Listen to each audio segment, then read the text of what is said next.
Greetings, Ohio Valley. This is Dan Lima with OSU Extension from Belmont County. And this is Karen Cox from WVU Extension in Ohio County. Thanks for tuning in to Extension Calling, your source for research-based information for the farm, garden, and home.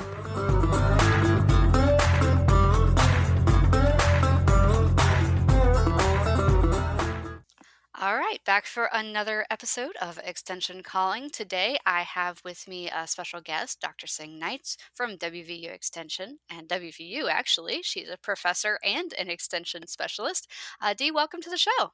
Happy to be here, Karen. Thanks for having me. We are very happy to have you. And we invited Dee here today to help us talk a little bit about food safety. Food safety, especially on the farm, it's that step one of making sure that the end product is safe. So, Dee, tell us a little bit about yourself and your background with food safety.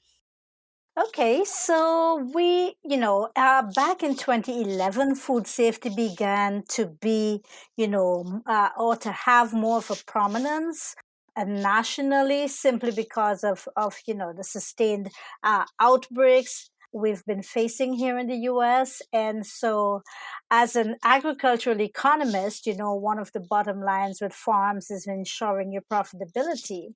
And food safety does have an impact on your bottom line. And so I was kind of thrust into, providing programs that would help keep our farms viable and in business. And part of that would have been this whole issue of food safety. And so what I did back in 2012, 2013 was sort of assemble a wonderful team of persons responsible for food safety education in West Virginia. We refer to that as the West Virginia Food Safety Training Team. So I sort of coordinate that, help secure grant funding and so on. But it's really the West Virginia Food Safety Training Team that go out there and we kind of do the education and the outreach and then the coaching that's necessary to get people up to speed with their food safety initiatives. All right, so the West Virginia Farm Food Safety Training Team have educated quite a number of farmers in the state and some of the surrounding areas. What did you think would be one of the most valuable takeaways that the attendees get from the grower trainings that we've done? So I think there's two things that going in we wanted to focus on, and I think our growers actually get the message. The one is that a lot of growers actually have food safety knowledge, right? Yeah. But the problem is moving them from that knowledge to basically compliance. So putting what they learned into action. And I think one of the things that we've tried to do with that course is to give them, some practical, things that they can do on the farm that aren't really costly, not making a major overhaul, but some, cost effective, simple strategies they can use to improve their food safety compliance. So that's the first.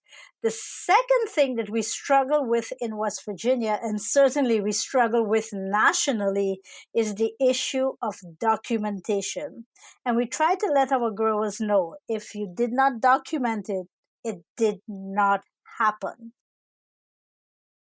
And so what we have seen is that we have an increase in the number of growers that are actually keeping the necessary records to show and to demonstrate what they're doing as far as food safety on their farms. So I think it's a win for us in terms of, how they leave the training and what they do post training. And those records are really useful for more than just keeping track of food safety issues. Keeping records is the foundation of running a good business and being able to be profitable, right? It definitely is. And, keeping the proper records and then, looking back on those records and trying to see what are the things that worked for me? What are the things that did not work so well? And so you can come up with some better decisions as a result of that, right? But here are the other things too. Certain buyers, if you are approaching, farm to school, let's say, or restaurants, sometimes they want that additional documentation, sort of like another step uh, of reassurance for them, right? But then the third thing where records come in is basically taking advantage of insurance premiums. Sometimes your insurance provider might offer a reduced premium if you can demonstrate that you are, adherent to some sort of a food safety plan, because again, that represents less liability for the insurance company. So, records have so many different benefits, right? So, complying as well as keeping the necessary documents is really only going to help your business, both in terms of keeping your customers safe, but also helping to add to your bottom line as well. That's right. If you've ever attended any of our Annie's Project or food safety trainings, it's very much a if you didn't write it down, it didn't happen, right, Dee? That is right. It's something we always say. And I think we say that at least 20 times when you come to the training. So I think it impresses upon the growers the importance of documentation. And I think for the most part, they understand, yeah, I need to keep better records. But one of the things that we do offer through the training are a wonderful set of templates that takes about, I'd say 70% of the work out of it for you. You don't have to reinvent the wheel by coming up with some sort of a record safety log, let's say for your employee training or your water test. We give you that template. All you have to do is just tailor it to your business and start keeping those records, either in paper form or in electronic form. So, Yeah, the plug and play aspect of what we've done with the training here in West Virginia, I think, is really welcomed by a lot of farms that, they already are overwhelmed with the number of things that they're doing and keeping track of. And a lot of them have off farm jobs as well. Giving them a tool that can help them save time while being better, I think, is a key thing. yep, definitely. So, when we talk about food safety, a lot of it gets brought up. People hear about news about lettuce recalls and other produce recalls, and it kind of seeds a little bit of paranoia and mistrust within the consumer. And I know we have a lot of consumers and farmers that listen to this show. And so I just wanted to touch base a little bit on that, in that with farms, a lot of contamination of produce does not happen on the farm, but it's sort of like, when you're starting to cook dinner, the first thing you do is wash your hands, Hmm. or at least the first thing you should do is wash your hands. And it's a similar thing. So if you try to take care of any potential points of contamination right from the beginning, you're reducing the potential of that contamination to grow and spread as it goes through our food system. And so that's one of the things that we try to focus on with farm food safety training, is just reduce the base input and potential for that input on the farm. And then as it goes through the food system, well, that's beyond our control, right? So we're just trying to control from the very start, which is just to lessen the potential for later on. Yes, I definitely agree with that. And as we do training, our training is focused for growers, right? So that is what they see, and growers might think in their mind, well, why are we being targeted, right? But that is not so.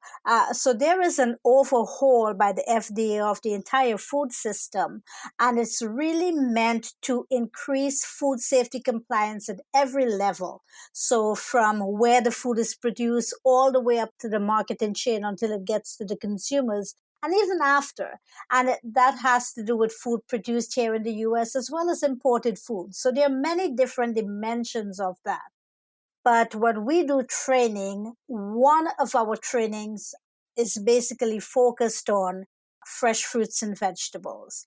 And so the natural place to start with that is where the food enters the food chain or the marketing chain. And that is precisely where it is grown. And so producers, growers are the first stop in that entire marketing chain. And that's where we start naturally. But it doesn't mean that it starts and ends with the producer. It starts with the producer, and then we follow that with food safety training all the way up until that food gets to the consumer. And then even after that, with our family and health trainings and how to cook programs like the teen cuisine and other programs Exactly. that extension offers, we can also help get it safely onto your dinner table. Onto your table. Hmm. So yeah, it's a full cycle. There's a lot of opportunities, but we wanted to focus on some tips that we can give our local growers, and this applies to gardeners too. If you are growing your own produce and storing it and eating it, of course, these can apply to you as well. So it's not just for big growers, but also little growers as well.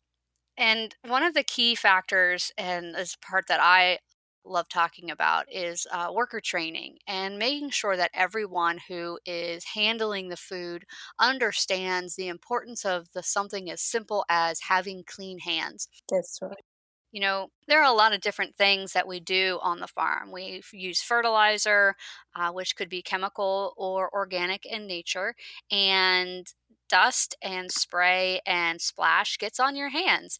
And just wiping your hands on your jeans isn't going to remove potential contamination when you are going to harvest. And so making sure that you take that step to wash your hands before you go out to harvest and making sure that your harvest bins and tools are clean, that can be a huge night and day difference between keeping contamination off of your produce or harvesting something with contamination on it. So, really, the employees or the people who are going to be picking the food, maybe it's you, need to make sure that they go through the proper hand cleaning steps and making sure that you're also cleaning your bins and starting with clean tools and things like that. And that's an interesting observation, Karen. And one of the simplest things is making sure that you can see, or understand where your points of contamination is. The thing about food safety is most of it is preventable, right? If you are, if you're open minded, if you're paying attention to what you're doing. So, as you say, a simple thing like hand washing can prevent so much of this contamination. Another simple thing that people overlook is, wearing gloves, right? And a lot of our employees, maybe us ourselves, use gloves incorrectly. But it's so simple, right? So why are we using it incorrectly? A lot of people think, okay, when I use my gloves, I'm really protecting my hands.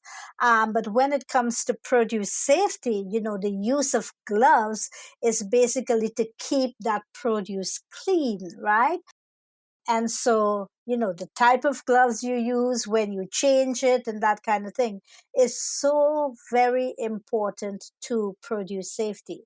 So, this is where the training comes in, right? Because it clears up a lot of myths. It helps producers kind of go back to the basics and analyze what they're doing. And, for the most parts, they might be doing some of the right things, but it forces them to kind of reanalyze, take a closer look at what they're doing, and then make improvements or do more of the good things that they're doing in order to maintain their food safety, right? But it all starts with just those simple things like how do I make sure that everything that touches my produce is clean? And as you rightly said, it's your clothing, it's your hands, it's all of your food contact surfaces, your containers, your tables, all of those things, right? Yeah.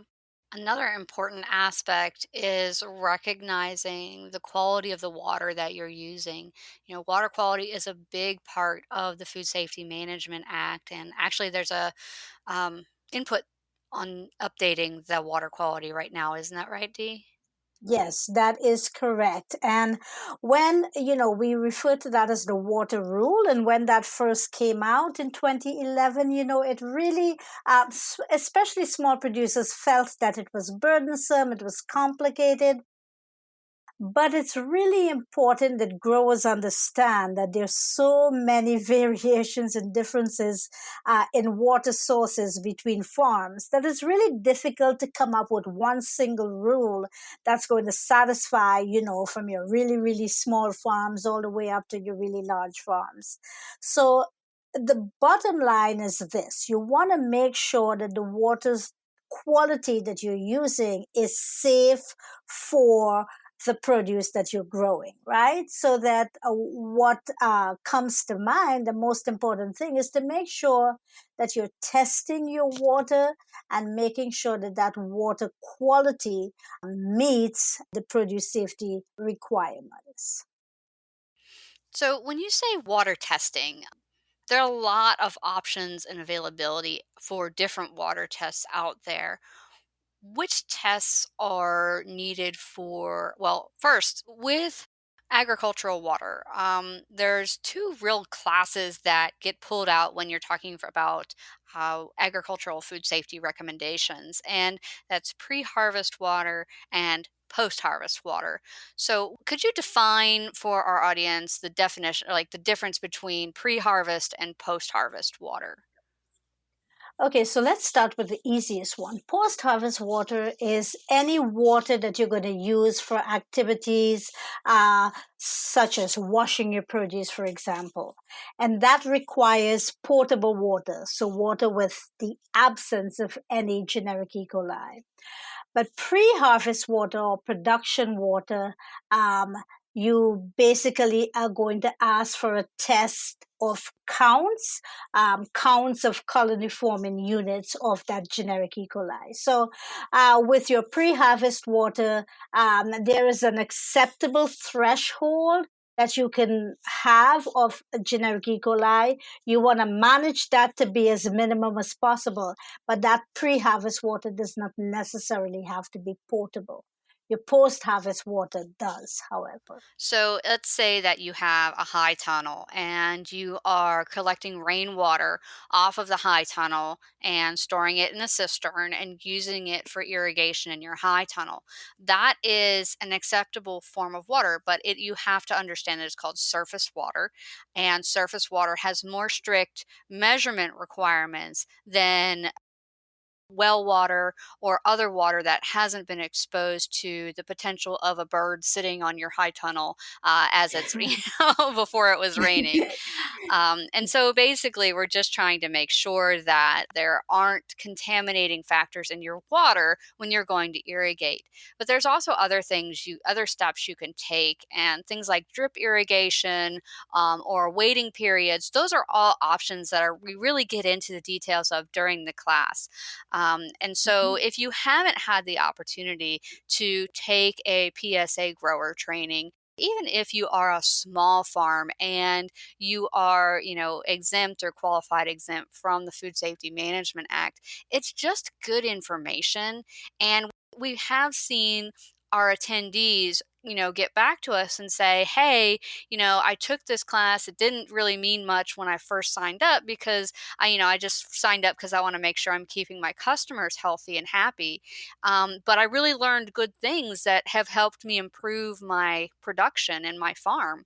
And so it's been really well received by pretty much everyone who I have seen the results from. Dee, what do you think?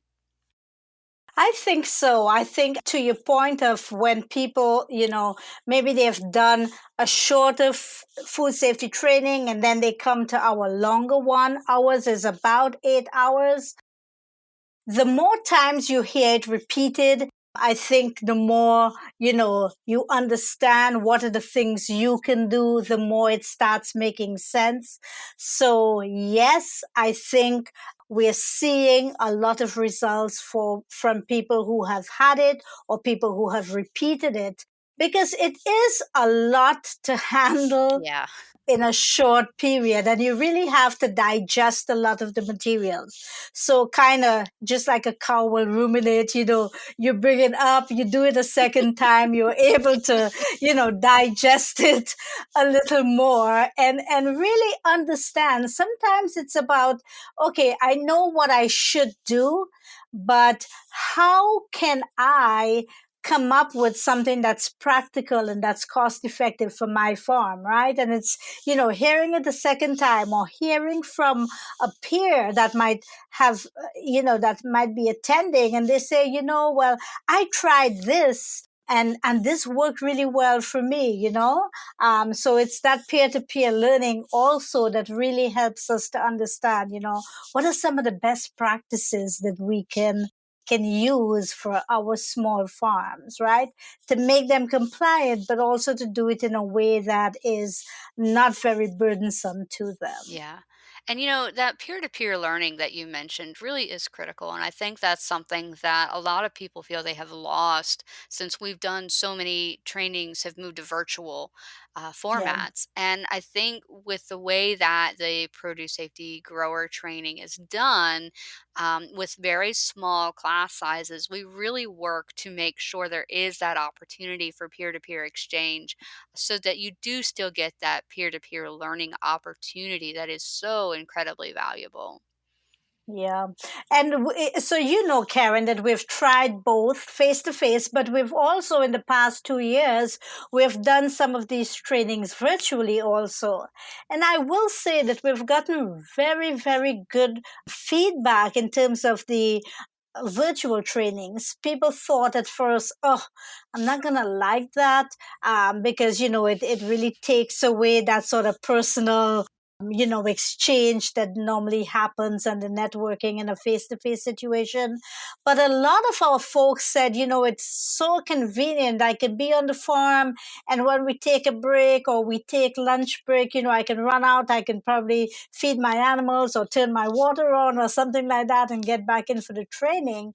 And the way we do the virtual trainings, we require all videos to be on, and we pause for questions or discussion and so on. And I think it really works well, or just as well as face to face training, for that exchange of ideas from your peers as well. So, whether you're attending a face to face or you're attending a virtual training, the food safety training team really tries hard to make sure that we are not compromising any of the quality that we would have for a normal traditional face to face training. And the West Virginia Food Safety Training Team also has a lot of regional representatives that are spread throughout the state. And so, if you do need some more personalized information, some more one on one interaction to help identify or to troubleshoot a particular issue for your specific farm, because we all know that everybody's farm is different and everyone has different things and different Yeah. ways they handle things. But we have regional offices with the Department of Agriculture and Extension. There is somebody near you that can help you with your question. So we do encourage people to reach out to their local offices, local extension office, or local Department of Agriculture representative to get guidance on food safety. On the WVU Extension website, if you go into food production safety, you can find out information about upcoming food safety events and also find out who your regional advisor is. There's a map with different color coded areas that talk about who is your main contact. And so if you're in the Northern Panhandle, that's going to be me. Um, if you're in Southern West Virginia, depending on if you're East or West, you might be looking at either Jody Richmond or Josh Poplowski, basically whoever your local agent for that area is. But there are some who have been specifically trained through the food safety training program and would be able to give you some more specific guidance on if you're wanting to develop a food safety plan, or if you are wanting to get GAP certified, or if you just have some general question on how do you get your kids to wash their hands better. Yeah, that's right. There is also another way that you can get a team, 3, 4, 5 of these food safety experts to come to your farm. It's called an on-farm readiness review. So if you have a big buyer that really takes food safety compliance very seriously, you can have us as a team, a small team, come out to your farm and sort of quote unquote troubleshoot your food safety issues, help you understand what you can do to improve some of your food safety practices.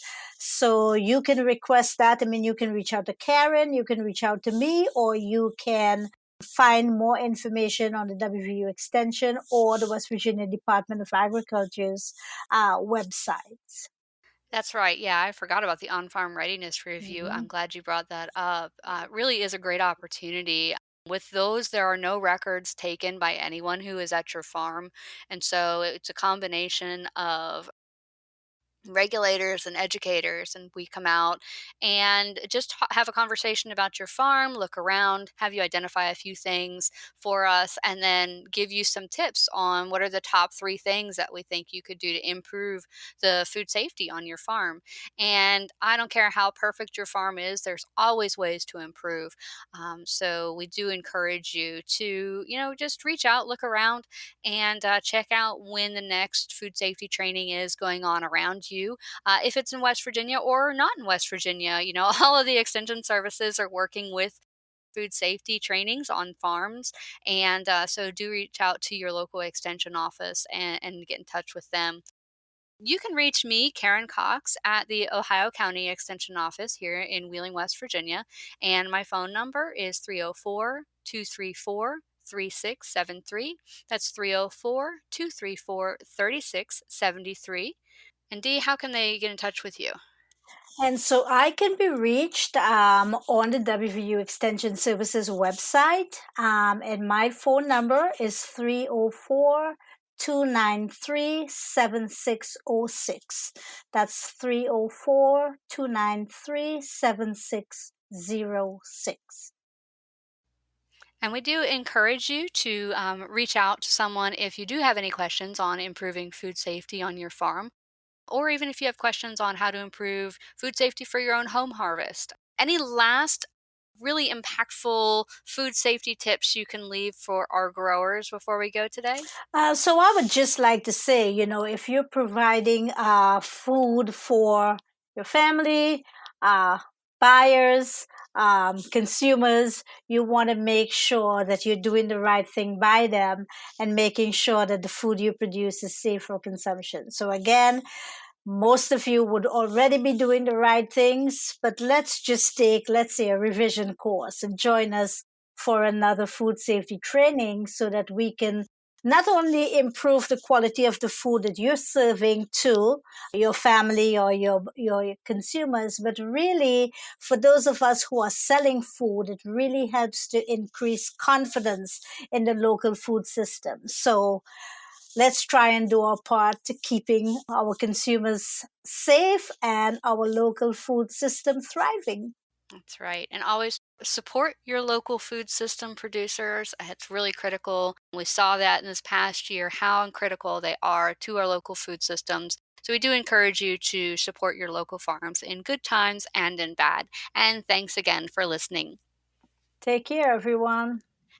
And thank you, Dee, for joining us today. We really enjoyed having you. Well, I really enjoyed having you. Pleasure being here. Thanks for listening to Extension Calling. This show is a collaboration between OSU Belmont County Extension Educator Dan Lima and WVU Ohio County Extension Agent Karen Cox. If you'd like a transcript of this show, contact us at the office. Also, let us know if you enjoy the show by ranking us on your podcast app.